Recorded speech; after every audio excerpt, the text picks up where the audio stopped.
नमस्ते प्यारे बच्चों। तो आज हम लोग हिंदी का पार्ट 2 20 के दांत, जिसके लेखक नलिन शर्मा हैं, उनके बारे में आज हम लोग चैप्टर को लाए हैं। बच्चों, हम लोग जानते हैं कि मेरे वीडियो में सबसे पहले लेखक परिचय और उसके बाद पार्ट से जुड़े जितने भी ऑब्जेक्टिव टाइप क्वेश्चन आते हैं सारी चीज़ों को, और ऑब्जेक्टिव प्लस में प्रश्न उत्तर सारी चीज़ों को एक ही वीडियो में कवर कर दिया जाता है। तो शुरू करते हैं अपना क्लास। यहाँ पे में हम लोग जो चैप्टर है 20 का दांत पार्ट 2 है। डॉक्टर लिखा गया नहीं, बल्कि यहाँ पर नलिन बिलोचन शर्मा होगा। ठीक है, इसमें हम आपको लोग क्या क्या देखने को मिलेगा, तो लेखक परिचय मिलेगा वीडियो में। ठीक है, फुल लेसन एक्सप्लेनेशन माने कि पूरे चैप्टर को लाइन बाय लाइन समझाया जाएगा। इसका मतलब क्या होगा, यह कैसे हुआ था, यह कब हुआ था, कहाँ हुआ, सारी चीज़ों को बढ़िया से दिया जाएगा। ठीक है, और ऑब्जेक्टिव सेशन को दिया जाएगा। ऑब्जेक्टिव सेशन को आप लोगों के साथ यहाँ पर कवर किया जाएगा, ऑब्जेक्टिव क्या था। ठीक है, और प्रश्न उत्तर क्या है उसको भी, और फ्री नोट्स प्रोवाइड किया जाएगा। पोस्ट वाले ऑप्शन में जाकर आप फ्री नोट्स उसको ले सकते हैं बच्चों। ठीक है, और एक ही वीडियो में सभी चीज़ें, माने एक ही वीडियो में सारी चीज़ें कवर की जाएगी। तो ऐसा ही वीडियो सेम पार्ट 1 का हमने अपलोड कर दिया है। तो जाकर आप हिंदी के प्लेलिस्ट क्लास 10 के नाम से होगा, उसमें जाकर देखिए, या तो ये इसका है ना डिस्क्रिप्शन में यहाँ पर लिंक दे दिया हूँ, उसको जाकर आप देख सकते हैं बच्चों, अगर पार्ट 1 है। माने कि इसी तरह मैं डेली कुछ ना कुछ सीरीज लाते रहता हूँ। कुछ समय से लेट हो रहा है, तकनीकी प्रॉब्लम के कारण मोबाइल मेरे पास नहीं है, इस कारण से हो रहा है। ठीक है बच्चों, तो मैं कोशिश करूँगा से आपके लिए डेली कुछ ना कुछ वीडियो लाया जाए। तो आप लोग चैनल को सब्सक्राइब कर दीजिए और दोस्तों को शेयर कर दीजिएगा बच्चों। काफ़ी ज़्यादा लंबा इंट्रोडक्शन हो गया है, हम लोग शुरू करते हैं पढ़ाई बच्चों। ठीक है, तो शुरू करते हैं बच्चों। यहाँ पे देखिए, पूरे बढ़िया से बारीकी से हम लोग सारी चीज़ों को ध्यान से समझेंगे बच्चों। ठीक है, देखिए यहाँ पर देखिए क्या है, नलिन बिलोचन शर्मा। हम आप लोगों से पूछेंगे, बताइए से 20 के दांत कहानी के लेखक कौन है, तो नलिन बिलोचन शर्मा। ठीक है बच्चों, कौन लेखक है, तो नलिन बिलोचन शर्मा बच्चों। ठीक है, नलिन बिलोचन शर्मा। अब पूछेंगे हम लोगों से, आप लोगों से बताइए नलिन बिलोचन शर्मा का यहाँ पर जो हाईलाइट किया ना पीला वाला, तो उसी तरह आपको पीला वाला करना होगा बच्चों। ठीक है, तो आप लोग पहले समझ लीजिए ध्यान से, बाद में हम लोग जब छोड़ देंगे, हम यहाँ से हट जाएंगे ना, तो आप आराम से, हम कुछ देर के लिए समय बचाएंगे, तो उस समय आप आराम से वीडियो रोक लीजिएगा और फिर उसको लाइन ड्रॉ कर लीजिएगा बच्चों। ठीक है, देखिए तो यहाँ पे बोल रहा है नलिन बिलोचन शर्मा। पूछेंगे 20 के दांत कहानी के लेखक कौन थे, तो नलिन बिलोचन शर्मा। ठीक है, पूछेंगे इनका जन्म कब हुआ था, याद कर लीजिएगा 18 फरवरी 1916 ईस्वी को। कब हुआ था, तो 18 फरवरी 1916 ईस्वी को। कहाँ पर हुआ था, तो याद कर लीजिएगा बदरघाट के पटना में। यहाँ पर लिखा हुआ है बदरघाट के पटना में हुआ था। किनका, तो नलिन बिलोचन शर्मा का जन्म। वे जन्मना भोजपुरी भाषी थे, मैंने वह शुरू से बचपन से ही वह भोजपुरी भाषा को ज़्यादा जानते, मैंने भोजपुरी भाषा में ही बोलते थे। ठीक है, वे दर्शन और संस्कृत के प्रख्यात विद्वान महाउपाध्याय पंडित राम अवतार शर्मा के ज्येष्ठ पुत्र थे। हाँ चलिए, यहाँ पर क्वेश्चन आएगा, सब पूछेंगे, बताइए नलिन बिलोचन शर्मा का पिताजी का नाम क्या था, तो आप बोलिए पंडित राम अवतार शर्मा। क्या नाम था, पंडित राम अवतार शर्मा। अब पूछेंगे नलिन बिलोचन शर्मा जो थे वह कैसे पुत्र थे, तो ज्येष्ठ पुत्र थे। ज्येष्ठ कौन पुत्र थे, ज्येष्ठ पुत्र थे। ठीक है, और उनके पिताजी दर्शन और संस्कृत के एक महान विद्वान महाउपाध्याय, माने कि एक बड़े नामी होते हैं, नामी शोर वाले व्यक्ति थे संस्कृत और दर्शन के क्षेत्र में। ठीक है, बस में आएगा ना, आगे बढ़ते हैं। उनके माता का नाम क्या था, रत्नावती शर्मा। क्या नाम था, रत्नावती शर्मा। ठीक है, उनके व्यक्तित्व निर्माण में पिता का इतना जरूरी नहीं है, यहाँ से आते देखिए। उनकी स्कूल की पढ़ाई पटना कॉलेजिएट स्कूल से हुई थी। कौन स्कूल से, तो पटना कॉलेजिएट स्कूल से। पहले यहाँ तक पहले हम लोग क्लियर कर लेते हैं। ठीक है, बढ़िया से देखिए पूछेंगे, बताइए 20 के दांत कहानी के लेखक कौन है, तो नलिन बिलोचन शर्मा। ठीक है, पूछेंगे, यहाँ पे लिखा हुआ है देखो, अब देखो पूछेंगे उनका जन्म कब हुआ था, तो 18 फरवरी 1916 ईस्वी को। 18 फरवरी 1916 ईस्वी को। जन्म कहाँ हुआ था? तो बोलिएगा पटना के बदरघाट में। पटना में एक जगह है उसका नाम है बदरघाट, वहीं पर उनका जन्म हुआ था, पटना के बदरघाट में। ठीक है, उनके पिताजी का नाम क्या था? तो राम अवतार शर्मा। क्या नाम था? राम अवतार शर्मा। ठीक है, जो संस्कृत और दर्शन शास्त्र के ना एक महान महाउपाध्याय थे। ठीक है, मानी वो काफ़ी नामी व्यक्ति थे उनके पिताजी, जो जिनका नाम क्या था? तो पंडित राम अवतार शर्मा। उनकी जो माँ का नाम था वो रत्नावती शर्मा था। क्या नाम था? रत्नावती शर्मा। बात समझ में आया ना? समझ में आया ना? उन्होंने अपनी जो बचपन की पढ़ाई है वह यहाँ पर देखिए, यहाँ पर लिखा है उनकी स्कूल की पढ़ाई पटना के कॉलेजिएट स्कूल से हुई थी। पटना का जो कॉलेजिएट स्कूल है वहीं से हुई थी उनकी पढ़ाई। पटना विश्वविद्यालय से उन्होंने संस्कृत और हिंदी में एमए किया था। पूछेंगे पटना विश्वविद्यालय में उन्होंने किस विषय से एमए किया था? तो आप बोलिएगा सर संस्कृत और हिंदी से। संस्कृत और हिंदी से। बात आप लोग याद कर लीजिए। हम यहाँ पर साइड भी हुए, आप चाहेंगे तो आप हाईलाइट भी करते रहिएगा। वीडियो रोकिए हाईलाइट कीजिए, वीडियो रोकिए हाईलाइट कीजिए, ऐसे कर सकते हैं बच्चों। आप बात समझ में ना? चलिए, वे हर प्रसाद दास जैन कॉलेज, आरा रांची विश्वविद्यालय और अंत में पटना विश्वविद्यालय में प्राध्यापक रहे। समझिए आपके सर, आप हम यहाँ पर 2 हाईलाइटर दिया गया देखिए, तो जहाँ पीला वाला है ना उसको हाईलाइटर कर लीजिएगा, और जहाँ पर मैं ब्लू किया हूँ ना उसको आप पेन से कीजिएगा, लाइन से। पेन से माने वो जरूरी है बट उतना भी ज़्यादा इंपॉर्टेंट नहीं है, लेकिन जो पीला हम किए हैं ना वो बहुत ज़्यादा वीवी इंपॉर्टेंट है बात। ठीक है, तो यह बात आप लोगों को पता रहनी चाहिए बच्चों। ठीक है, जो ब्लू वाला उसको ब्लू पेन से नीचे कर लीजिएगा, पेंसिल से कर लीजिएगा, और जो पीला वाला है उसको हाईलाइट से कर लीजिएगा। अगर ये सब बात हम सारी चीज़ बता दिए थे पहले ही एक फर्स्ट वीडियो में, यहाँ से कैसे आपको करना है कैसे नहीं करना है। अगर आप फर्स्ट वीडियो नहीं देखिएगा ना तो इस सेकंड वीडियो भी आप लोगों को इसका जो कैसे करना है फेयर कैसे नहीं करना है वो समझ में नहीं आएगा। तो बच्चों मेरा गुजारिश है कि आप लोग फर्स्ट वीडियो जरूर देख लीजिए। ठीक है, देखिए सन 1959 ईस्वी में पटना विश्वविद्यालय के हिंदी विभाग के वह अध्यक्ष हुए। पूछेंगे कितने ईस्वी में उन्होंने पटना विश्वविद्यालय के हिंदी विभाग के अध्यक्ष बने? तो बोलिए सर 1959 ईस्वी में। 1959 ईस्वी में। ठीक है बच्चों, उनका मृत्यु कब हुआ था? तो 12 सितंबर 1961 ईस्वी को। कितना? 12 सितंबर 1961 ईस्वी को। मेरे कहने मतलब इसमें यह है से जब वह हिंदी विभाग के जब अध्यक्ष बने ना तो वह मात्र 2 साल के बाद ही वह मृत्यु हो गई, तो वहाँ उस समय तक वह अध्यक्ष ही बने रह गए थे। ठीक है, तो यहाँ तक हम लोगों का जो था लेखक परिचय था, और कुछ इसमें और जानकारी है जो हम उसको देखना जरूरी है। पहले आप लोग हाईलाइट कर लिए है ना? कर लिए होंगे, रोक के कर लीजिए। अब हम आगे देखते हैं। ठीक है बच्चों, समझ में आ रहा है ना बढ़िया से? देखिए बच्चों आगे देखते हैं। इसमें उनका जो कुछ रचना है उसको समझना होगा। जैसे यहाँ पर दृष्टिकोण में क्या है? साहित्य का इतिहास दर्शन। ठीक है, और क्या है? मानदंड। और कुछ हिंदी उपन्यास में आते हैं तो उसमें हम लोग को देखने को यहाँ मिलता है बच्चों, तो यहाँ प्रेमचंद, विशेषता प्रेमचंद बहुत ज़्यादा फेमस होते हैं। ठीक है, तो वो एक साहित्य तत्व। और आलोचना में आता है क्या? तो आलोचनात्मक ग्रंथ 20 के दांत। ठीक है, आलोचना, ठीक है 20 के दांत। और सहस्त्र असंग्रहित पूर्वी छोटी कहानियां में आता है कहानी संग्रह केसरी कुमार तथा नरेश के साथ काव्य संग्रह में आता है क्या क्या बच्चों इसमें? तो समझना है नकेन के प्रपद और नकेन 2। ठीक है, सदल मिश्र ग्रंथावली में आते हैं क्या? तो अयोध्या प्रसाद, क्षत्रिय स्मारक ग्रंथ, संत परंपरा और साहित्य आदि संपादित ग्रंथ है। माने कि यह जो जितना जो रचना है वह नलिन मिश्र शर्मा द्वारा लिखा गया है। तो आप लोग इसे ध्यान से इस बार पढ़ लीजिएगा। ठीक है, और जो हम अभी पार्ट 2 पार्ट 2 में ध्यान से देखते हैं। हम इसलिए पार्ट 1 का जिक्र करने की ओर जा रहे हैं क्योंकि आप लोग अगर पार्ट 1 नहीं ना पढ़ेंगे तो इसलिए मैं सोचा पार्ट 1 को इसमें कवर कर दूँ, लेकिन नहीं ऐसा करेंगे तो बहुत लंबा वीडियो हो जाएगा बच्चों। ऑलरेडी इसमें बहुत ज़्यादा कंटेंट में भरा हुआ है, तो इसलिए हम मेरा कहने मतलब से आप पार्ट 1 देख ही लीजिए। ठीक है, तब आपको बढ़िया समझ में आएगा कैसे करना है। ठीक है, यहाँ दिक्कत नहीं ना है? आगे बढ़ते हैं। देखिए आलोचकों के अनुसार प्रयोगवाद का वास्तविक प्रारंभ नलिन मिश्र शर्मा की कविताओं से और उनकी कहानियों में मनोवैज्ञानिकता, याद कर लीजिए, मनोवैज्ञानिकता के तत्व समग्रता से उभर आए हैं। आलोचना में वे आधुनिक शैली के समर्थक थे। वे कथ्य शिल्प भाषा आदि के सभी स्तरों पर नवीनता के आग्रही लेखक है। पूछेंगे कौन कौन भाषा से? तो कथ्य शिल्प भाषा आदि से स्तरों से वह नवीनता आग्रही लेखक है। अब आगे जो बात किया गया है बच्चों, जिक्र किया गया है वह इस चैप्टर के बारे में जिक्र किया गया है। किस तरह से एक बड़े व्यक्तियों द्वारा, अमीर वर्ग के लोगों द्वारा छोटे वर्ग को कैसे शोषण किया जाता है।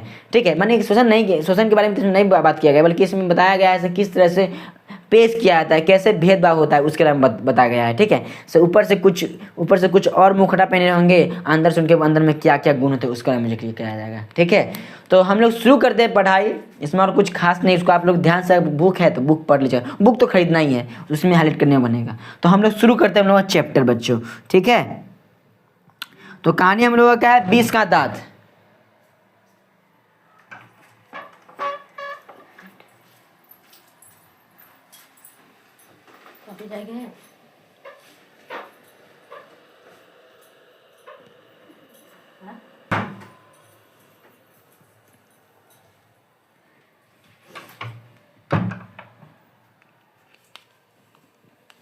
तो चलिए हम लोग 20 के दांत कहानी की तरफ पढ़ते हैं। देखिए यहाँ पर क्या है, सेन साहब की नई मोटर कार बंगले के सामने बरसाती में खड़ी है। पर एक बात समझना है आप लोगों को, से जो 20 के दांत है ना कहानी, तो यह कहानी एक, चलिए हम लोग 20 के दांत कहानी की तरफ चलते हैं। तो बच्चों यहाँ पे जो भी हम यहाँ पीला जो कलर किए हैं उसको आप लोग भी हाईलाइट कर लीजिएगा, यानी कि उसी से ऑब्जेक्टिव आपको बनने को ज़्यादा मिलेंगे। ठीक है, तो हम लोग शुरू करते हैं पढ़ाई। देखिए ध्यान समझिएगा, ध्यान से। ठीक है, पहले हाईलाइट बाद में कर लेंगे, पहले हम लोग ध्यान समझेंगे। देखिए, सेन साहब की नई मोटर कार बंगले के सामने बरसाती में खड़ी है। कहाँ पर खड़ी है, बरसाती में खड़ी है। बरसाती जानते हैं, जैसे ये घर है, ये घर है, तो यहाँ पे एक ना होता है बरामदा आगे, तो यहाँ पर गाड़ी लग जाता है, तो उस टाइप के बरसाती में यह एक गाड़ी खड़ी है जो काली चमकती हुई स्ट्रीमल इंड, पूछे किस कंपनी की थी, तो स्ट्रीमल इंड। कौन कंपनी की, स्ट्रीमल इंड, मेरे साथ बोलिएगा। ठीक है, और कौन से कलर की, तो काले रंग की। कौन रंग की, काले रंग की। जैसे कोयल घोंसले में कि कब उड़ जाए ना, ऐसा लग रहा था, जैसे इतना चमक रहा था, इतना अच्छा लग रहा था कि कब कोयल घोंसले से उड़ जाए।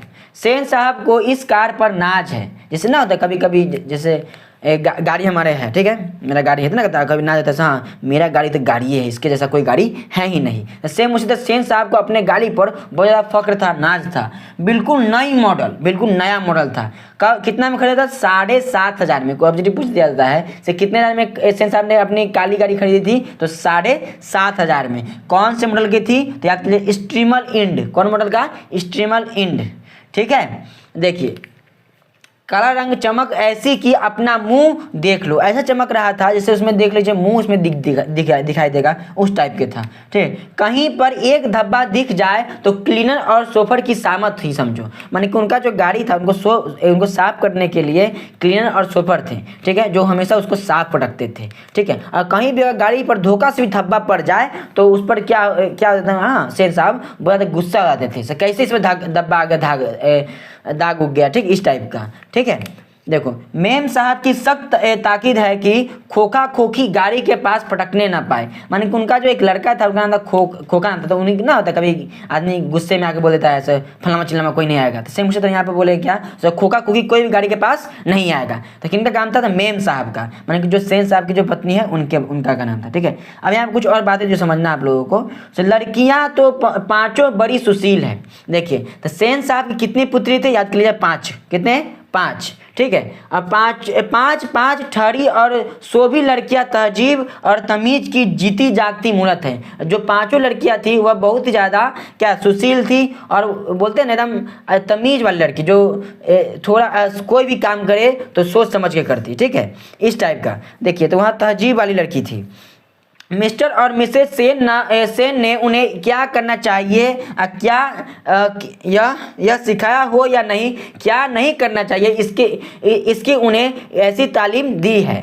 सुनिए यहाँ पर कहने मतलब क्या है, उनकी जो पुत्री थी उनको कुछ सिखाया जाए या नहीं सिखाया जाए, लेकिन उसको क्या करना है क्या नहीं करना है उसको पहले से उनको पता है। वो लड़कियों को हमको कैसे रहना है घरों में। ठीक है, तमीज की तो यहाँ तक हो गया था हम लोगों का ना, बात समझ में आ रहा है ना। देखिए क्या क्या नहीं करना चाहिए, इसकी उन्हें ऐसी तालीम दी गई थी। मैंने उनको उस तरह से परवरिश किया गया था बच्चों से, वह हमसे बड़े हैं उनका पैर छुओ, जो हमें किसी की मदद करना चाहिए, माने इस तरह जो अच्छे अच्छे बातें हैं उन लोगों को सिखाया गया था बचपन से ही। ठीक है, किनको, तो सेन साहब की बेटियों को। कितने पुत्री थी, तो 5 पुत्री थी। ठीक है, लड़कियाँ समझ में आ रहा है ना। देखिए यहाँ पे एक लाइन है, लेखक बोलते हैं लड़कियां क्या है तो कठपुतलियां हैं। क्या है? कठपुतलियां हैं। और उनके माता पिता को इस बात पर गर्व है, जैसे जैसे उनके माता पिता कहते उस तरह से उनकी बेटियां भी करती। तो इस बात से उनके माता पिता को क्या है? गर्व है। हाँ, हमारी बेटियां जो है हम जिस तरह से कहते हैं वैसे ही कार्य करती है। तो इसलिए उनको उस बात पर क्या था? गर्व था। वे कभी किसी भी चीज को तोड़ती फोड़ती नहीं थी, ना कभी आपस में झगड़ती थी। वे दौड़ती है, खेलती भी है, लेकिन सिर्फ शाम के वक्त। और चूंकि उन्हें सिखाया गया है कि ये बातें उनकी सेहत के लिए जरूरी है, वह उनको इतना भी मालूम है साहब नहीं खेलना है, और चाहे तो खेले भी नहीं, ठीक है, और ना ही दौड़े, ऐसा भी नहीं कर सकते हैं। बस उनको सिखाया गया उतना भी सख्त अति नहीं करना है, कुछ खेलना भी है ताकि वो हमारी सेहत के लिए अच्छा हो।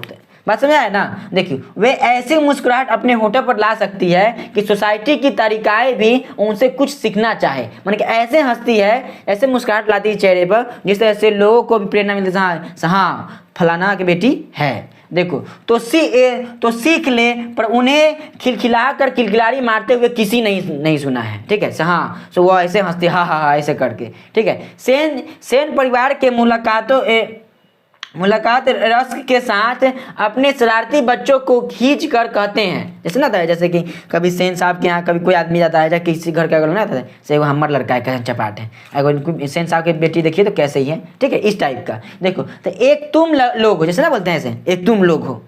और मिसेस सेन की लड़कियां को देखो, अबे तो जहाँ तक सेन परिवार की लड़कियां का सवाल है, उनसे मोटर की तो चमक दमक को कोई खास खतरा नहीं था। जिस तरह से हम लोग जान चुके हैं उनकी जो लड़कियां किस तरह से, तो आप ही लोग बताइए क्या ऐसे लोगों से घर के सामान को कोई भी दिक्कत हो सकता है? नहीं हो सकता है, नहीं हो सकता है। समझता है क्या उनको गाड़ी की दिक्कत होगा? तो नहीं होगा, ठीक है। अब यहाँ पे कुछ और है, कहानी में कुछ ट्विस्ट है, समझ लीजिए। देखिए लेकिन खोखा भी तो है, थोड़ा ऊपर कर लेते हैं।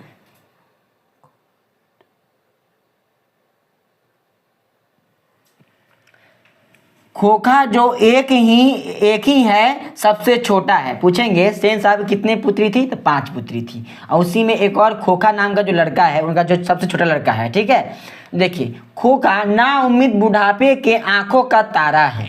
जैसे कि देखिए उनका जब सेन साहब का जब 5 पुत्री हुआ ना, तो उनको लगा सब मेरा लड़का नहीं होगा, ठीक है। लेकिन धोखा से किसी कारणवश अंत में लास्ट में उनको एक लड़का हो गया। तो इसलिए यहाँ पर लिखा गया है क्या? सो ना उम्मीद बुढ़ापे की आंखों का तारा हो गया। यह नहीं कि मिसेस सेन अपना और बुढ़ापे का कोई एक ताल्लुक किसी हालत में मानने को तैयार हो, और सेन साहब तो सचमुच बूढ़े नहीं हो लगते, ठीक है। माने लेकिन उन लोग, यह लेखक बोलते हैं सब बुढ़ापे का तारा था, ठीक है, लेकिन उन लोग अभी मानने के लिए तैयार नहीं है। हाँ, हम लोग बुढ़ापे का, हम लोग क्या है, सहारा है, हमारे बुढ़ापे में जन्म लिया गया है, ठीक है। लेकिन सच में जो सेन साहब है ना, वो अभी भी बूढ़े नहीं हुए हैं, ठीक है। बात समझते हैं। लेकिन मानने लगने की बात छोड़िए, ये तो बात छोड़िए, हकीकत तो यह है कि खोखा का आविर्भाव तब जाकर हुआ था जब उसकी कोई उम्मीद दोनों को बाकी नहीं रह गई। माने उनको लगा नहीं साहब खोखा ऐसा लड़का भी कोई होगा, लेकिन हो गया, ठीक है। खोखा जीवन के नियम में का अपवाद था। पूछेंगे खोखा किन नियम में अपवाद था? तो जीवन के नियमों में अपवाद था, ठीक है। तो यहाँ पर था क्या, कोई भी खतरा था गाड़ी को तो था किससे? खोखा से था। जैसे हम लोग पढ़ लिया है खोखा कैसा व्यवहार था, तो उससे हमको भी थोड़ा दिमाग है, सब खोखा से ही गाड़ी को खतरा हो सकता है, बल्कि उनकी 5 बेटी से खतरा नहीं हो सकता है। आगे बढ़ते हैं। बात ऐसी थी कि सीमा, रजनी, आलो, शेफाली, आरती, यहाँ पे बात आ रहा है। पूछें सेन साहब की कितनी बेटियाँ थी? तो आप लोग जानते हैं सब 5 बेटियाँ थी। तो कौन थी? सीमा, रजनी, आलो, शेफाली, आरती। याद कर लीजिएगा क्या नाम था? सीमा, रजनी, आलो, शेफाली, आरती, ठीक है। देखिए पांचों हुई तो उनके लिए घर के अलग अलग नियम थे। माने उस 5 लड़की के लिए अलग अलग नियम थे घर के। दूसरी तरह की शिक्षा थी उसके लिए, वो 5 लड़कियों के लिए दूसरी तरह की शिक्षा थी, और खोखा के लिए अलग दूसरे नियम बन गया था, ठीक है।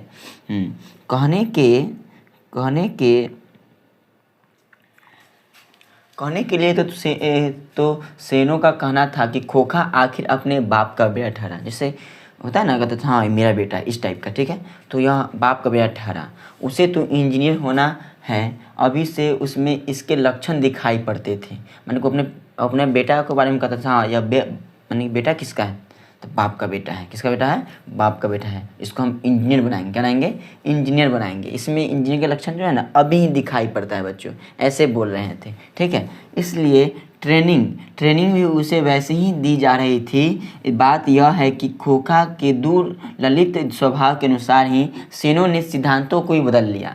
मैंने बात समझिए, जैसे उसका इकलौता लड़का है ना ये खोखा, तो खोखा कुछ न कुछ कांड करते रहता था, तो उस कांड के कारण सेन साहब ने अपनी नीति को ही बदल लिया, उसके रूप में ही अपने आप को ढाल लिया। तो जैसे मेरा बेटा कर रहा है हम भी वैसे ही उसके बाद जैसे सपोर्ट करते हैं, सपोर्ट करना, जैसे हम गलत ही काम करेगा मेरा लड़का तब फिर मैं हम उसको सपोर्ट करेंगे, हाँ ये ठीक कर रहा है, ऐसा कर रहा है, वैसा कर रहा है, बात समझ आया ना। तो वही वो कर रहे थे, ठीक है।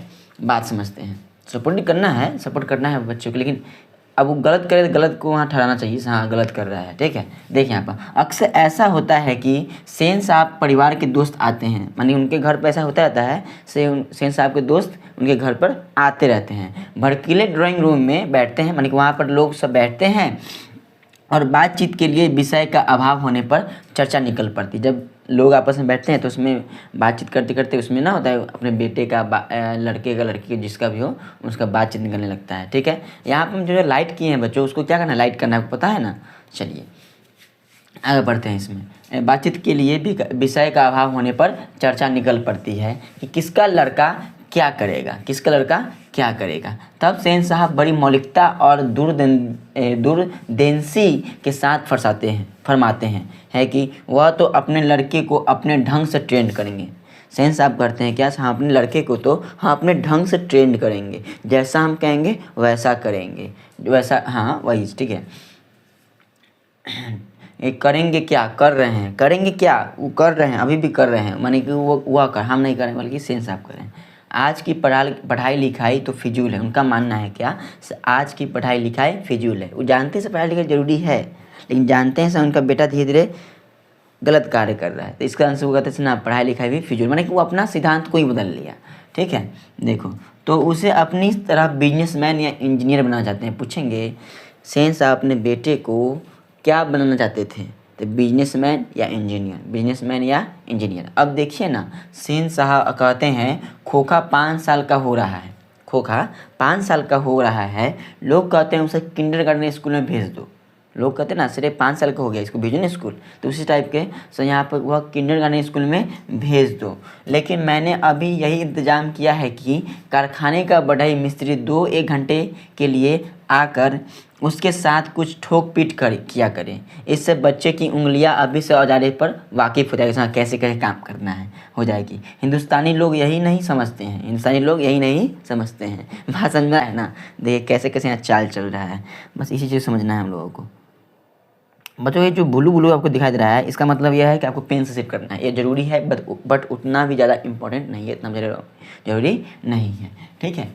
एक दिन का वाकया है कि ड्राइंग रूम में सेन साहब के कुछ दोस्त बैठे गपशप कर रहे थे, बातें कर रहे थे। एक दिन का घटना है, सर ड्राइंग रूम में सेन साहब के जो दोस्त है वो आपस में बात कर रहे थे, ठीक है, ध्यान समझते रहिएगा।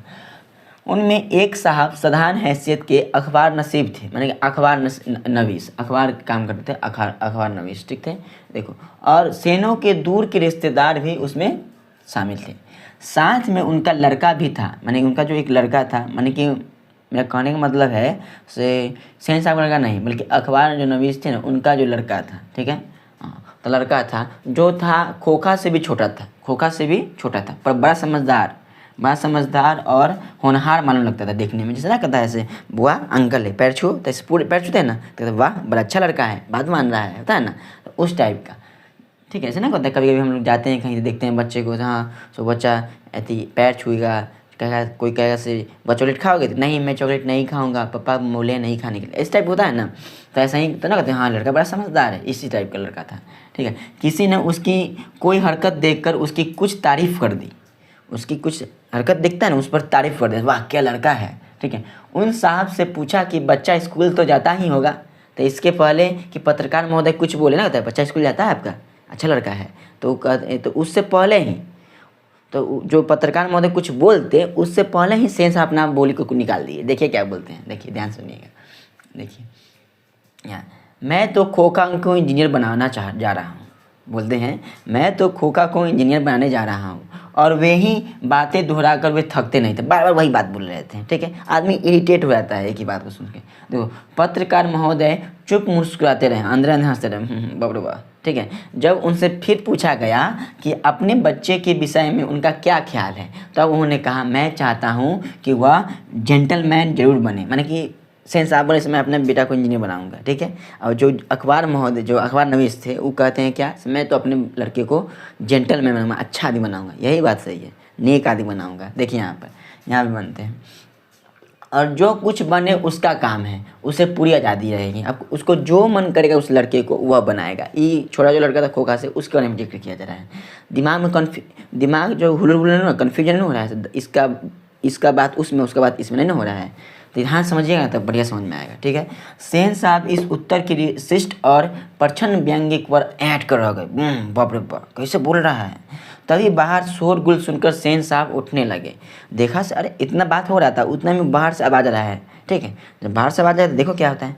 तो उनके मित्रों ने भी जाने की इच्छा थी प्रकट की और उन्हीं के साथ बाहर आए। माने कि जैसे हल्ला आ रहा है बाहर, तब कहे ठीक है हम लोग चलते हैं, अब हम लोग टाइम बहुत हो गया था, ठीक है चलिए। तो सेन साहब अपना बाहर हल्ले की तरफ से निकले और आदमी जो थे वो अपना घर की तरफ निकल पड़े। ठीक है, बाहर सेन साहब का सोफर एक औरत से उलझ रही थी। एक औरत है ना, वह क्या हो रही थी, उलझ रही थी उनके सोफर से, जो गाड़ी ना साफ करता है उससे।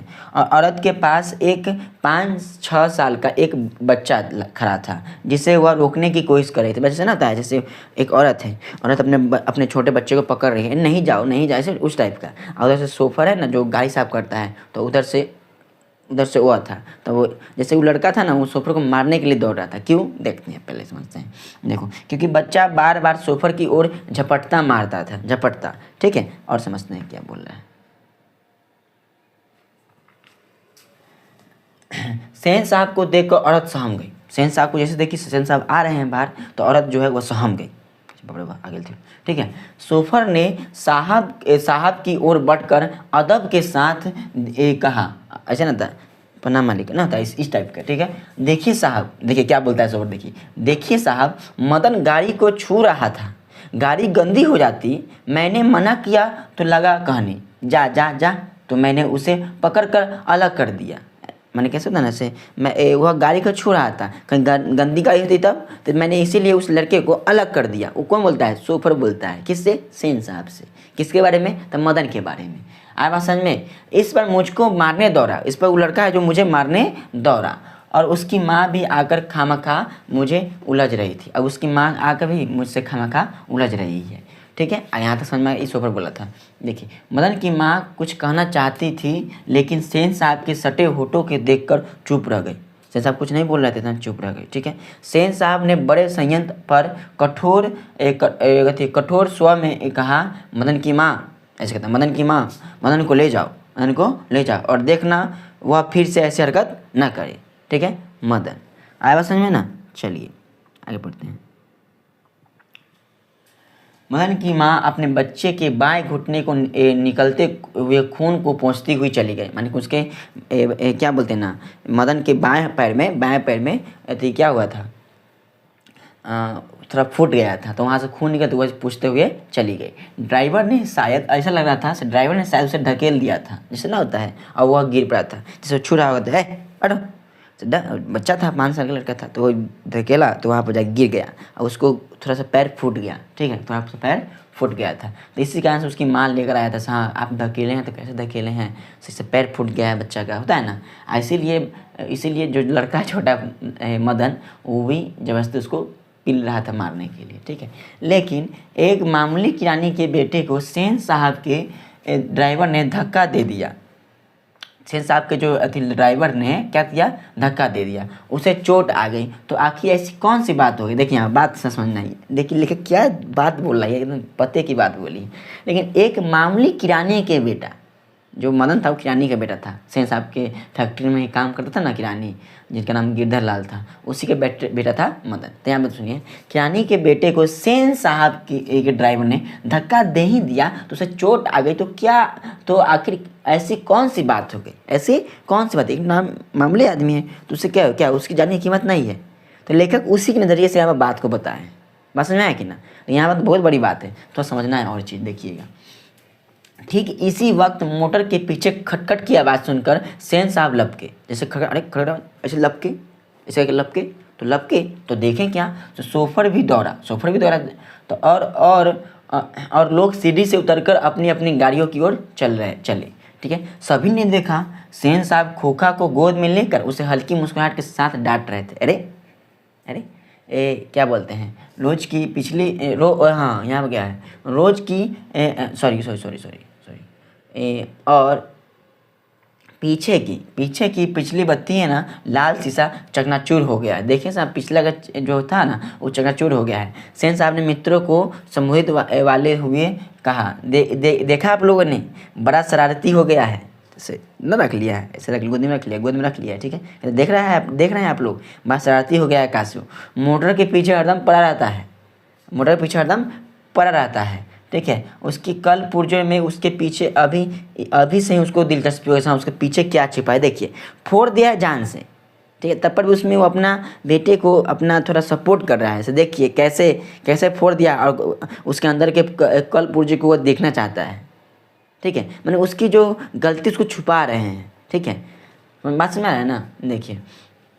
देखिए शायद देखना चाह रहा है था कि आखिर इस बत्ती के अंदर क्या है, समझ में आ रहा है ना। देखिए वो एक मदन नाम का लड़का है जो किस तरह से सिर्फ छुआ तो उसको धक्का दे दिया गया था। धक्का दे देगा ना, और जब फूट गया तो उसके लिए कोई भी मरहम पट्टी दवा का प्रबंध नहीं किया गया। और वहीं जब उनके जो बेटा है वह सिर्फ लाइट को फोड़ दिया तब पर उनको कितना प्यार से बुलाया जाता है, समझा है ना। तो ये हम शुरू में ही बोले थे इस चैप्टर में किस तरह से एक बड़े वर्गों द्वारा छोटे वर्गों को किस तरह से पेश किया जाता है। ऐसा होता है। अब कहीं सर उसका लड़का है तो मैच करेगा, तो हाँ वही बात है बच्चों। ठीक है, देखो सेन साहब खोखा को जमीन पर रखकर अपने दोस्तों के साथ उनकी कार की ओर चले। उन्होंने अपने मित्रों की भाव भंगिमा देखी नहीं, देखते भी तो कुछ समझ पाते, इसमें सखी था। मान को जब वह लौटे ना तो वो नहीं देखे से उनका जो दोस्त है वो कैसा शक्ल बना रहा है। ठीक है, मिस्टर सिंह अपने कार के पास पहुँचे और सेन साहब को नमस्कार कर दरवाज़ा खोलने के लिए बढ़े और फिर रुक गए। उनकी निगाह अचानक ही अगले चक्के पर गई थी। अगले चक्कर पर गई। उन्हें नज़दीक जाकर देखा और परेशानी हुई। देखिए ऐसे दिख गया, अरे पंक्चर हो गया है। जैसे ना गेट खोलने के लिए प्रवेश कर रहा है, वहाँ पर हवा कम गया है। ठीक है, अरे हवा कैसे कम गया। ठीक है, उन्होंने नज़दीक जाकर देखा और परेशानी की हालत में खड़े हो गए। टायर बिल्कुल बैठ गया था। शायद पंक्चर हो गया था। पंक्चर हो गया था। सेन साहब भी आगे बढ़ गए और कुछ झिझकते हुए बोले, कहीं ऐसा तो नहीं कि यह कासू ने हवा निकाल दी हो। ड्राइवर जाओ दूसरे चक्कों को भी देख लो और पंप ले आकर हवा भर दो। उसी दिन की घटना है। ठीक है, और हाँ कुर्सियाँ लॉन में लगवा दो ताकि हम लोग यहाँ पर बैठते रहें। देखिए कैसे कर रहा है उनका बेटा, इतना ज़्यादा गलत काम कर रहा है, क्या खराबी नहीं कर रहा है, तब पर उसको छुपा रहे हैं। सोचा ऐसा कैसे हम उसको बचा दें। ठीक है, कैसे हम उसको अपनी नाक को बचाए, बस में है ना। देखिए यही समझना है हम लोग, समझ में आ रहा है ना। अगर ध्यान से आप समझिए ना, बढ़िया सब समझ में आने वाले हैं। ठीक है, ड्राइवर ने एक कार का चक्का लगाकर सूचना दी कि दूसरी ओर के पिछले चक्के भी हवा निकाली हुई है ना, कहते हैं हाँ। दूसरी ओर की पिछले चक्के की भी हवा निकाली हुई थी। काम तो कासू बाबू का ही मालूम पड़ता है, लगता है हाँ, काम तो कासू बाबू का ही मालूम पड़ता है। इधर ही खेल रहे थे। फिर शोफर ने बताया और पंप लाने चला गया। मुखर्जी साहब की गाड़ी सकुशल थी। क्या थी? सकुशल थी और वह अपने वह अपने और पत्रकार महोदय के परिवार के साथ चलते बने, परिवार महोदय के साथ चलते बने। सेन साहब और मिस्टर सिंह लॉन की कुर्सियां पर बैठकर बातें कर रहे थे। क्या कर रहे थे? बातें कर रहे थे। बातों के सिलसिले में ही सेन साहब ने बतलाया कि कासू ने इधर चक्कू से हवा निकालने की हिकमत की है, मानी कासू ने ही उसको हवा निकालने की हिकमत की है। कहाँ थे हम लोग?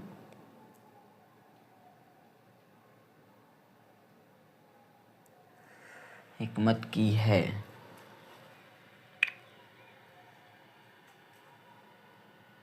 पवन सिंह कुर्सी से बैठ कर बातें करते रहे, फिर यहाँ पे हो गया था, कहाँ गया?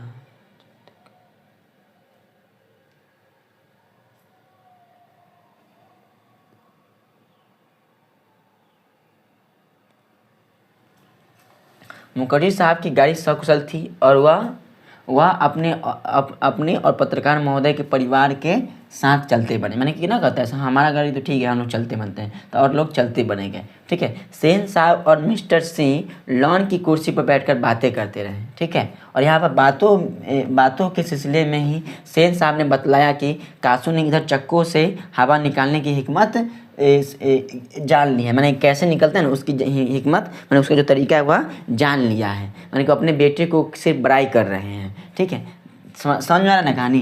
ठीक है, जान लिया। और मौका मिलते ही शरारत कर गुजरता था। अपना नाम उनका अपना ख्याल था कि उसकी इस हरकतों को देखकर तो यह साफ मालूम होता था कि इंजीनियरिंग में उसकी दिलचस्पी है। अगर कोई समझा जाए तो सही मशीन लग रहा है ना। देखिए, इसी तरह की दूसरी बेमतलब की बातें होती रही। मानी कि इस बेमतलब की बातें नहीं, सिर्फ उसी तरह की बातें हो रही थी जब तक कि चक्कों में पंप नहीं हो गया और मिस्टर सिंह रुखसत नहीं हो गए। सेन साहब अंदर लौटे तो बेरा को मदन के पिता जब इतना तो कहानी खत्म हो गया। ठीक है, अब आगे की बात बताते हैं। देखिए, जब सेन अब अगला समझते हैं। सेन साहब अंदर लौटे तो बेरा को मदन के पिता गिरधर बेरा लौटे तो बेरा में शाम में बेरा ना बेरा ना अबेर हो गए उस टाइम का। ठीक है, तो मदन के पिता गिरधर लाल को जो उनकी फैक्ट्री का किरानी था। पूछेंगे मदन का पिता क्या थे? तो फैक्ट्री के किरानी। ठीक है, पूछेंगे कहाँ पर थे? तो गिरधर कौन थे? तो मदन के पिता थे। पूछेंगे मदन के पिता क्या थे? तो तब फैक्ट्री के किरानी। गिरधर कौन थे? तो मदन के पिता। बात समझ में है ना? देखो, और अहाते के एक कोने में आउट हाउस में रहता था। देखिए, वो कहाँ रहते थे? अहाते के एक कोने में आउट हाउस में वो रहता था। बुला लाने का हुक्म दिया। गिरधर लाल आया और सेन साहब के सामने सिर झुका खड़ा हो गया, जैसे कोई ना जुर्म कर दिया था ऐसे, हाँ हम कोई जुर्म कर दिया उस टाइप से वो खड़ा हो गए। ठीक है, जैसे खून के जुर्म में कोई कैदी जज के सामने खड़ा हो। सेन साहब ने ठंडी बेलौस आवाज़ में कहना शुरू किया, देखो गिरधर, ऐसे देखिए, समझिए, देखिए यहाँ पे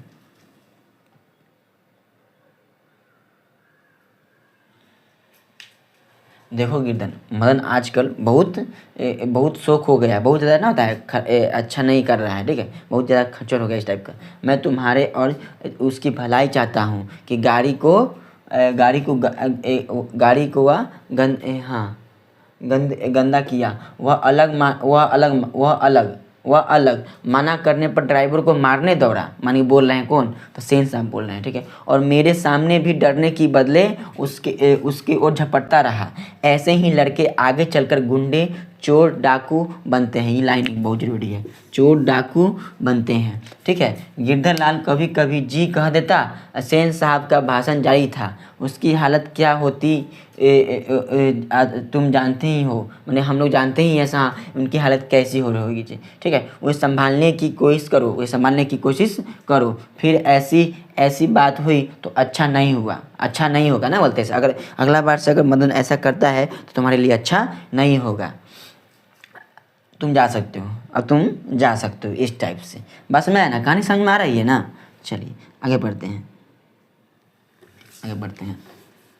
देखिए, उस रात गिरधर लाल के क्वार्टर से आते हुए मदन की चित्कार सेनों के यहाँ पर कहते हैं हाँ आरामदेह शयनागार गूंज गया, माने कि वो गिरधरलाल जैसे घर पे गया तो मदन को खूब मार रहा था। ठीक है, अब देखिए आराम में खलल पड़ने से कुछ झुंझलाकर पिता सेन ने धर्मपत्नी से समझदारी की बात कही। से गिरधरलाल खुद समझदार आदमी है ना, जब आवाज़ तो वाह भले मारे, ठीक करे, बड़ा खर्चा है वो लड़का है, भले मारे, ऐसा ना उस टाइप का। उसकी बीवी ने ही लड़के को बिगाड़ दिया ना, कहता है से गिरधरलाल तो ठीक है, उसकी बीवी ही ने उसको बिगाड़ दिया है।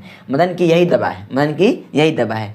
फिर मेरी तो तबीयत हुई थी कि कमबख्त खाल उधेड़ दूँ, मन तो करा था तो उसकी कमबख्त उसे खाल उधेड़ दूँ मार के।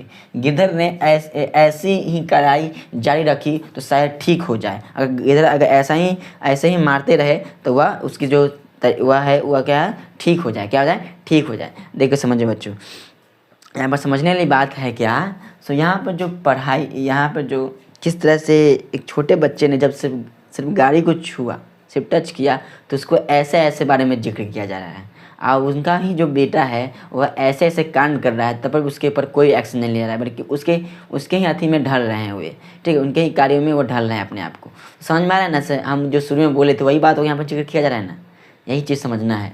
ठीक है, यहाँ पर एक लाइन बोलते हैं जो बहुत ज़्यादा भी है, spare the rod and spoiled the child. यह एक लाइन बोले थे कौन, तो सेन साहब बोले थे उस मदन के लिए जब मार खा रहा था। ठीक है, तो माता सेन की नींद, माने कि वह जो मेम साहब थी, माने सेन साहब जो पत्नी थी, उनकी नींद टूट गई थी और उन्हें मदन की कतार चिल्लाहट से ज़्यादा अपने पति के बकबक पर खींच आ रही थी। बात समझ देखिए, ध्यान सुनिएगा, माने कि मदन जो चिल्ला था उससे ज़्यादा खींच रहा था क्या, सुन के जो पति जब बकबक कर रहे थे ना, ठीक वही से ना बोल रहे थे, ये जो लाइन बोले थे तो उनसे खींच ला रही थी।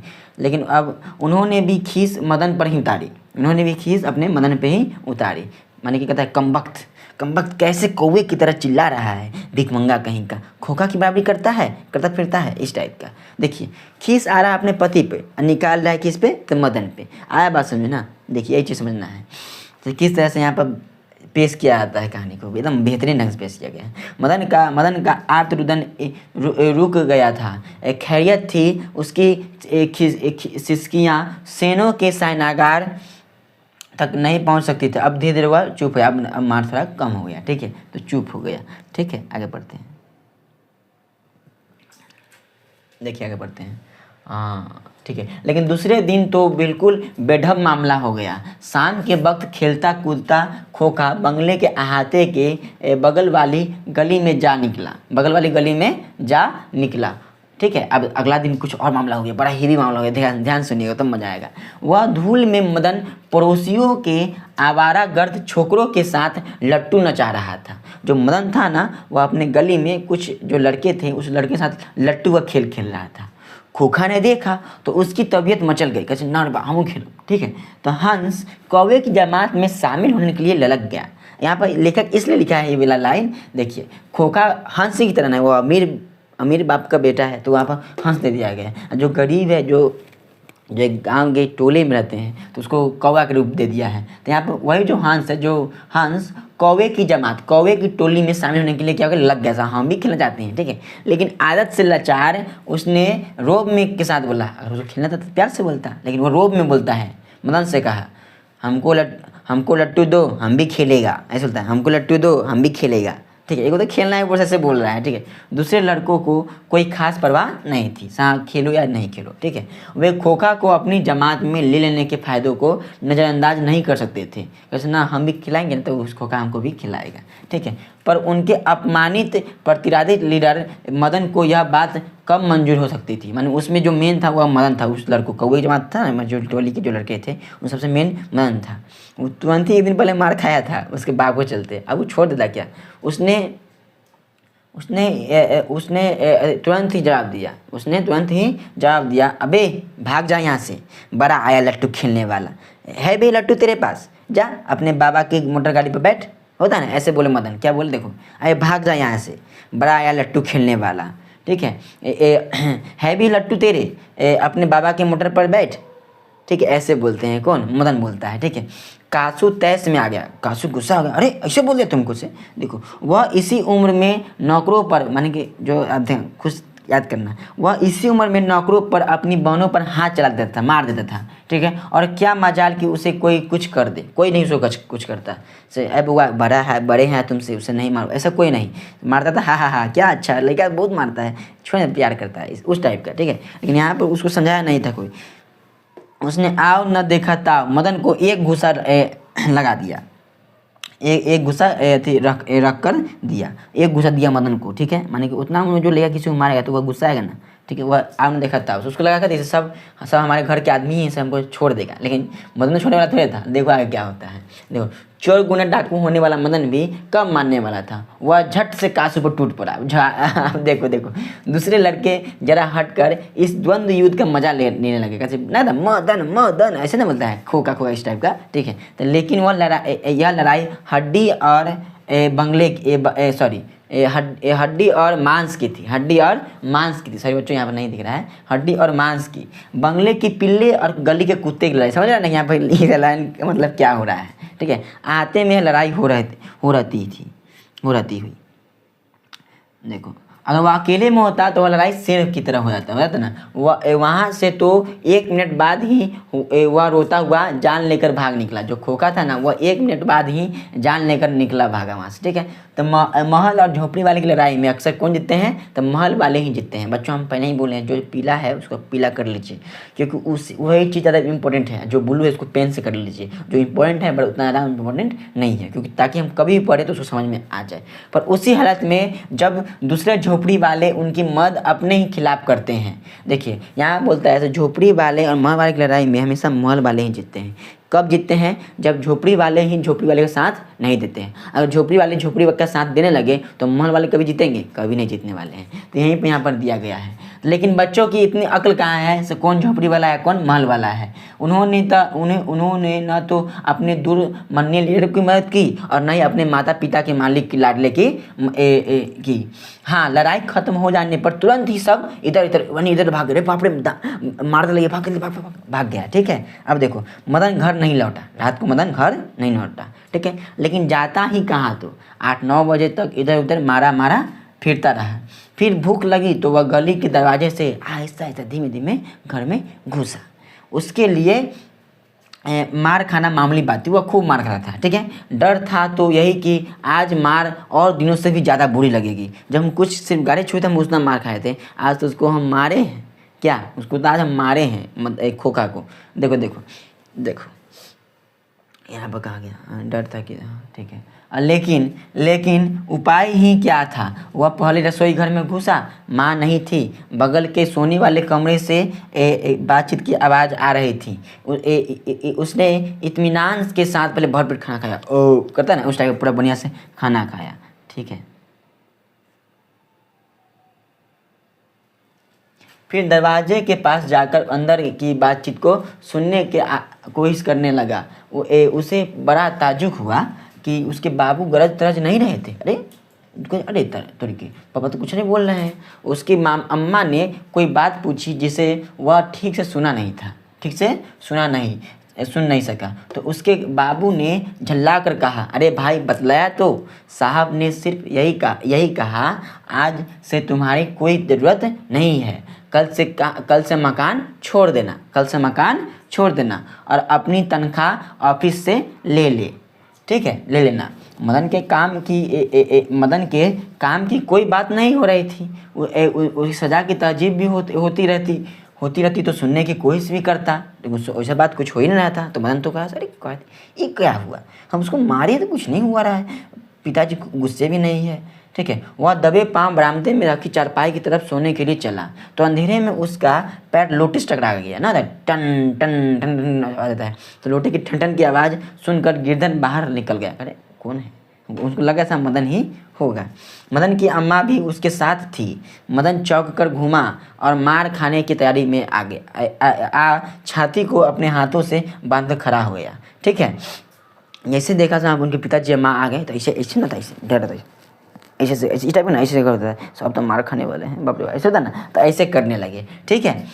देखो मदन अक्सर अपने पिता के हाथों पीटता था, बहुत पीटने के पर रोता भी था, मगर बहादुरी के साथ। इन्हें सब भाग जाते, मार खाता तो वहाँ पर रुका होता था, ठीक है, बहादुरी के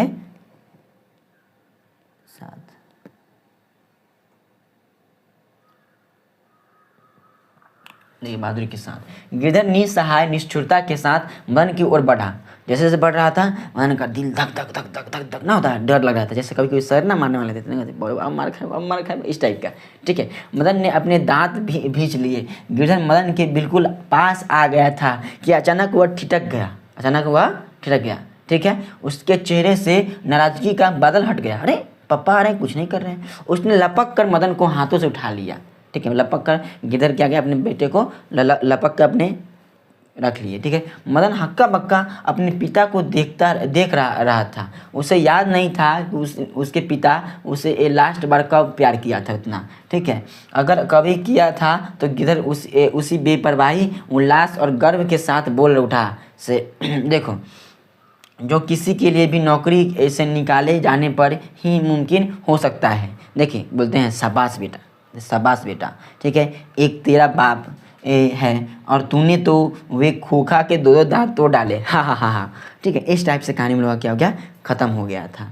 ठीक है, तो अगर आप लोगों ने अच्छे से कहानी समझा है ना, ठीक है, दोस्तों को शेयर कर दीजिएगा। ठीक है, ताकि वो लोग भी पढ़ सके। ठीक है, इतना मेहनत से वीडियो बनाते हैं तो आप लोग लाइक कर दीजिए बच्चों। ठीक है, हम लोगों का बारी है इसका ऑब्जेक्टिव कंप्लीट करना है, ऑब्जेक्टिव, ताकि आप लोग जो पढ़े हैं कि आप लोगों को कितना याद है। तो एक काम कीजिएगा, हम जो भी टेस्ट लेंगे ऑब्जेक्टिव का, ठीक है, उसका आप लोग कॉपी में टेस्ट दीजिएगा। ठीक है, कितना नंबर आता है ना आप लोग वो बताइए। पहले मैं क्वेश्चन दिया और उसका पहले आपको कुछ समय लगेगा, उसको आप कुछ समय यहाँ पर नहीं दिया जाएगा, बल्कि उसको अपना मन में आंसर याद करिए। हाँ, इसका आंसर यह होगा।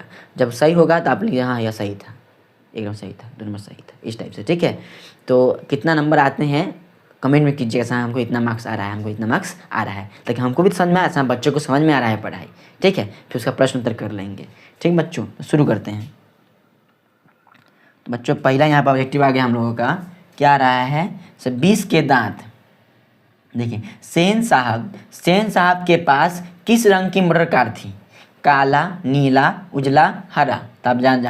तब लोग टिक मार लिए, बताइए क्या है। चलिए, तो काला है, क्या है, काला है। ऐसा हम लोग पहले ही पढ़ चुके थे ना। चलिए अगला क्वेश्चन बच्चों देखिए। 20 के दांत शीर्षक पाठ किस कहानी संग्रह से लिया गया है बच्चों? तो मित्र मिलन से, या 20 के दांत एवं अन्य कहानियां से, या कुहासा से, या मौत का नगर से। तो सर बी नंबर, 20 के दांत तथा अन्य कहानियां से।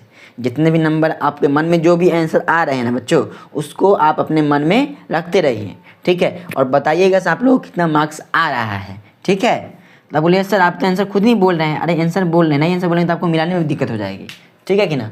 देखिए 3 नंबर, वाकिफ शब्द का अर्थ क्या होता है? सभ्यता, घटना, परिचित, क्रूड। तो बच्चों यहाँ में क्या होगा, परिचित होगा। क्या होगा, परिचित होगा। वाकिफ ना था, हम उस बात से वाकिफ है, होता ना, उससे परिचित। नलिन बिलोच शर्मा का पटना विश्वविद्यालय के हिंदी विभाग के अध्यक्ष कब बने थे? सन 1958 ईस्वी में, सन 1957 ईस्वी में, सन 1963 ईस्वी में, या सन 1959 ईस्वी में? तो सन 1959 ईस्वी में थे ना। इसे हम लोग पढ़ चुके हैं। ठीक है, आगे पढ़ते हैं। देखिए यहाँ पर क्या, आलोचकों के अनुसार प्रयोगवाद का वास्तविक प्रारंभ किसके कविताओं से हुआ है? तो यहाँ पर क्या होगा, ऑप्शन है नलिनी बिलोचन के कविता से, या रामधारी सिंह दिनकर की कविता से, या बद्रीनारायण की कविता से, या स्वतंत्र पंत कविता से। हम लोगों को क्या हो गया, नलिनी बिलोचन के कविता से। ये हम लोगों का क्या हो गया, आंसर हो गया। आया बात समझे ना। चलिए आगे आते हैं, इधर से आते हैं, इधर से बढ़िया समझ में आएगा। एक सेकंड बच्चों, तो छोटा कर दिया जाए ताकि आप लोगों को बढ़िया से दिखाई दे। नहीं, छोटा में चमक दमक आ सकती है, हम साइड ही कर लेते हैं। ठीक है, 6 नंबर आते हैं। नलिनी बिलोचन शर्मा के कहानियों में किसके तत्व समग्रता से उभर कर आए हैं? तो एक है, ए है राजनीतिकता का, बी मनोवैज्ञानिकता का, सी सामाजिकता का, डी इनमें से सभी का। तो इसमें से आपको क्या आंसर लग रहा है, आप लोग बताइए, जरूर बताइए। देखिए आगे, 20 के दांत कहानी किस वर्ग का, अच्छा इसका आंसर हम नहीं बताए ना। इसका आंसर हो जाएगा बच्चों हम लोगों का यहाँ पर क्या, तो राजनीतिकता का, मनोवैज्ञानिकता का, या सामाजिकता का, या इनमें सभी का। तो इसमें होगा मनोवैज्ञानिकता का। क्या होगा, मनोवैज्ञानिकता का। ठीक है, तो अच्छा नंबर कन्फर्म कर लिया जाए, 6 नंबर कन्फर्म कर लिया जाए।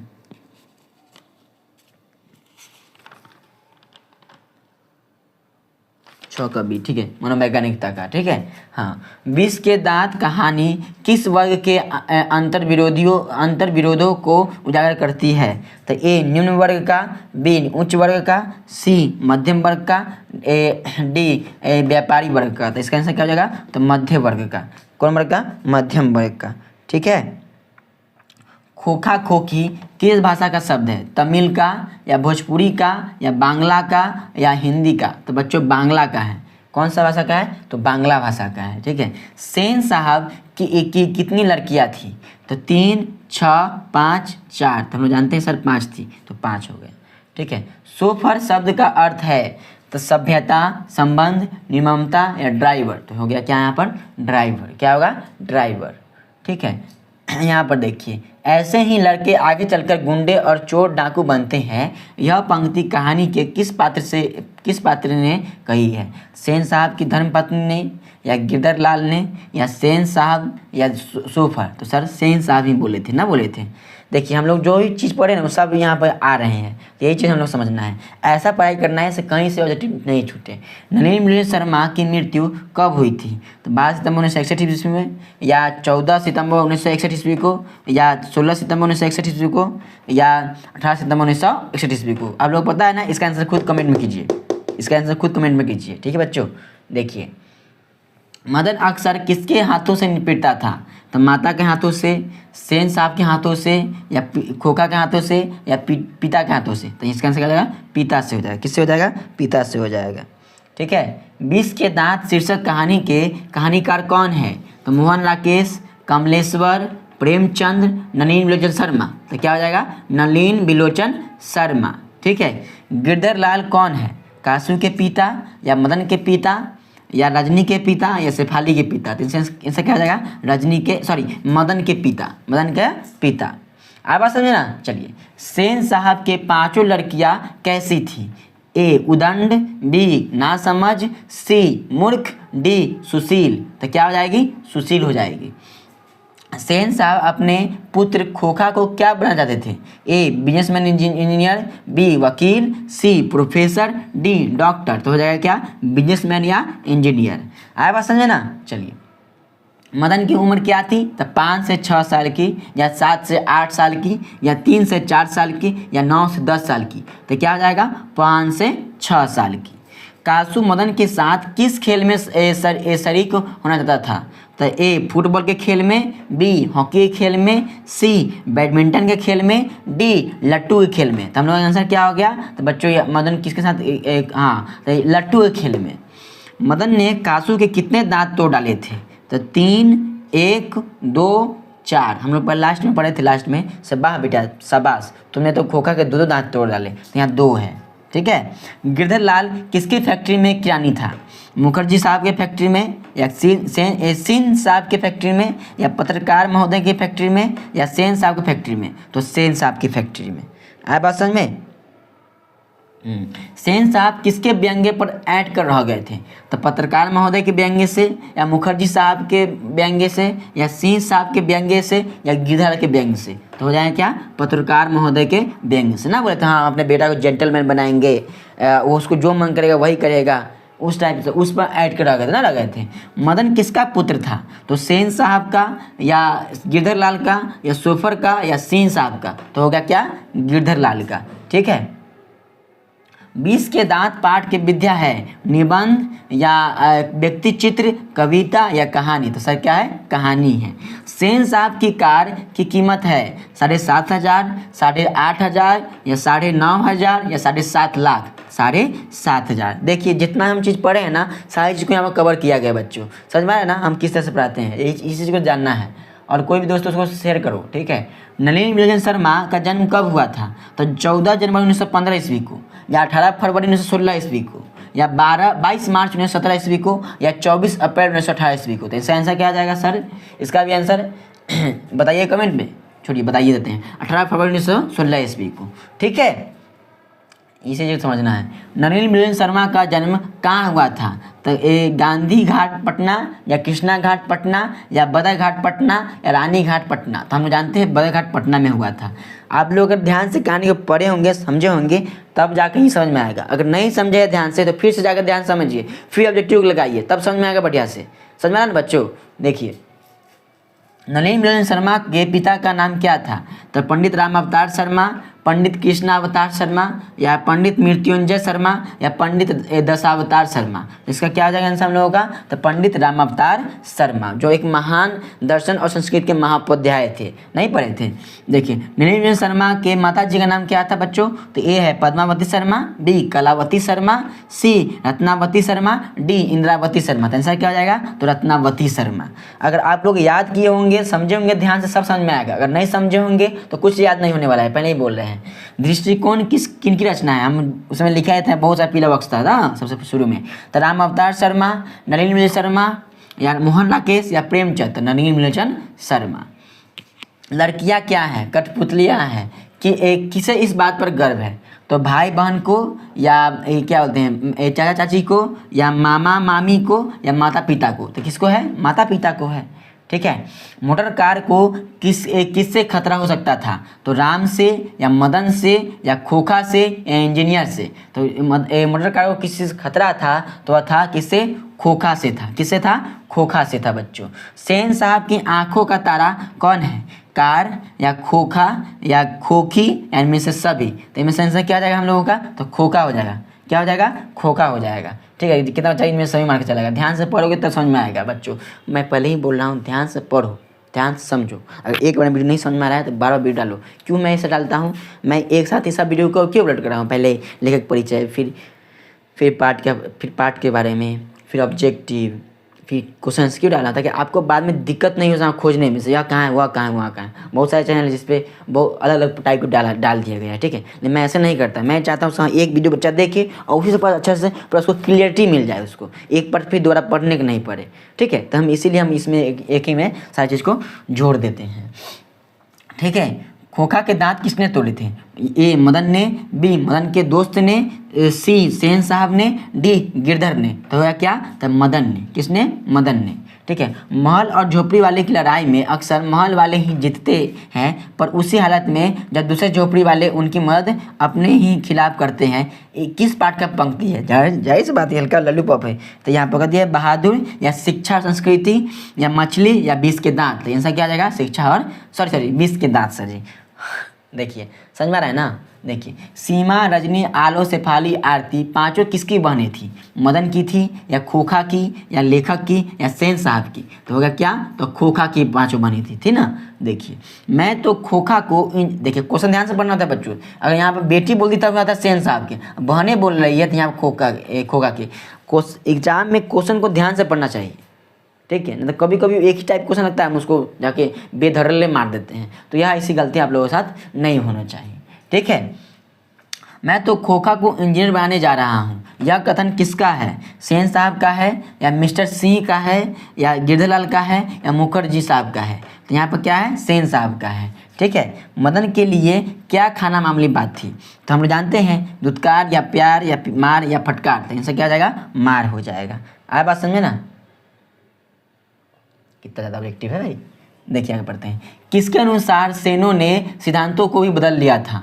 बेटियों के अनुसार, खोखा के अनुसार, मदन के अनुसार, गिरधर के अनुसार। तो आंसर क्या आ जाएगा? तो खोखा के अनुसार ना बदल लिया था। पहले उनकी जो बेटियां थी उनको परवरिश कुछ अलग ढंग से हो रही थी। जैसे उनका बेटा हुआ तो उनके साथ उनको ढल गया। जैसा मेरा बेटा करेगा वैसे हम उसको गलती को छुपाएंगे, पर्दा डालेंगे उसकी गलतियों पर। क्या?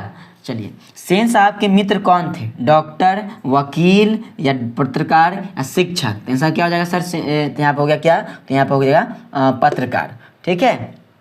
कौवे की जमात में शामिल होने के लिए कौन लग गया था? कबूतर, हंस हो गया आंसर। क्या? MSC ऑप्शन है बतख, डी मछली। तो हंस हो गया आंसर इसका। ठीक है। चलिए, कितना ज़्यादा ऑब्जेक्टिव है। सेन साहब की मोटर कार थी स्ट्रीमल इंड, या मारुति 800, या इंडिका स्ट्रीमल, या डिजाइनर मोटर कार। तो क्या था? स्ट्रीमल इंड, यही ना था? इसको याद कर लेंगे। ठीक है। सेन साहब ने किसे खूब फटकार लगाई? गिरधरलाल को, खोखा को, या मदन को, या सैफाली को? तो गिरधरलाल को। ठीक है। किससे मोटर की चमक दमक को कोई खतरा नहीं था? तो खोखा से, या मदन से, या पड़ोस के बच्चों से, या सेन साहब की पुत्रियों से? तो सेन साहब की पुत्रियों से कोई खतरा नहीं थी। ठीक है, मैं तेजी में बोल रहा हूँ बच्चों, इसलिए बोल रहा हूँ ताकि आप लोगों का लंबा वीडियो नहीं हो। ठीक है, इसीलिए मैं तेजी से बोल रहा हूँ। ठीक है, चाहे तो आप बीच में रोक रोक के आप लोग इसको समझ सकते हैं अच्छा से। ठीक है, देखिए एक गिद्धलाल किस वर्ग के प्रतिनिधित्व करता है? तो ए मध्यम वर्ग, बी उच्च वर्ग, सी निम्न वर्ग, डी निम्न एवं मध्य वर्ग। तो आंसर क्या जाएगा? तो निम्न और मध्य वर्ग। ठीक है, नलिन मिलन शर्मा कथ्य शिल्प तथा भाषा के आदि, देखिए नीचे बोल में लेते हैं, स्तरों पर आग्रही थे। तो यह क्या होगा? प्राचीनता की या भक्ति का, या इसमें एक और था वो नहीं मिला है, तो वही आंसर होता। ठीक है, इसमें दिखाई नहीं दे रहा है बच्चों, सॉरी बच्चों, यहाँ पर सामाजिकता, इसमें जो सी ऑप्शन है ना वही होगा। ठीक है, कथ्य शिल्प तथा भाषा आदि स्तरों पर आग्रही थे, तो यहाँ पर होगा आग्रही थे शर्मा, चिंता के, भक्ति के, सामाजिकता के। इसका आंसर क्या था?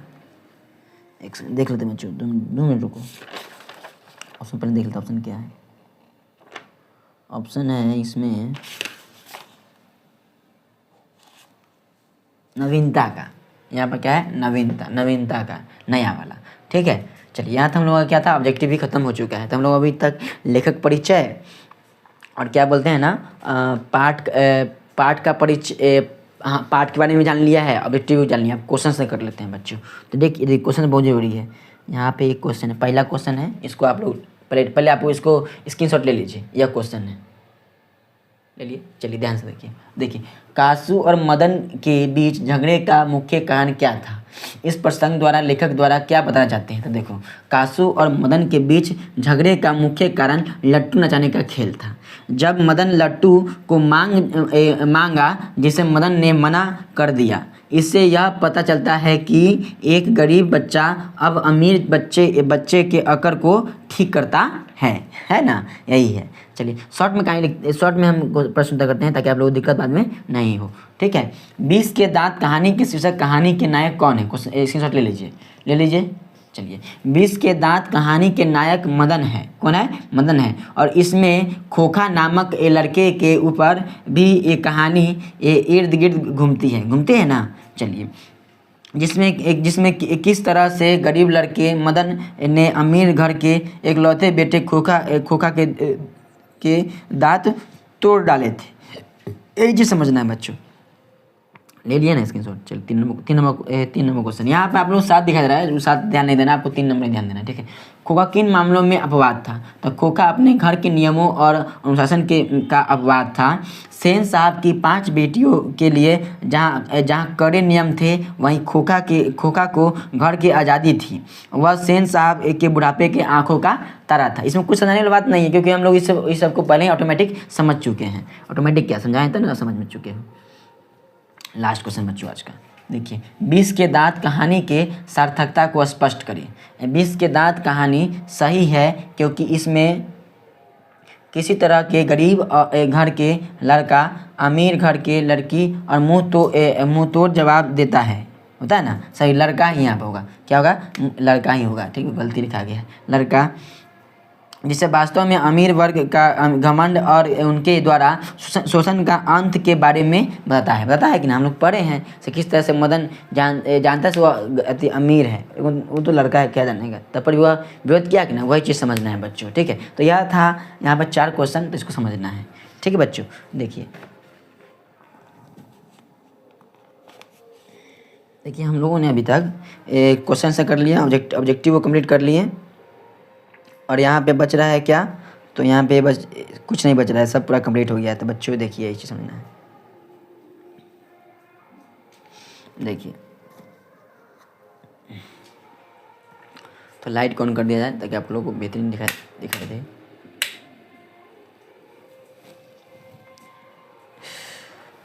तो बच्चों हम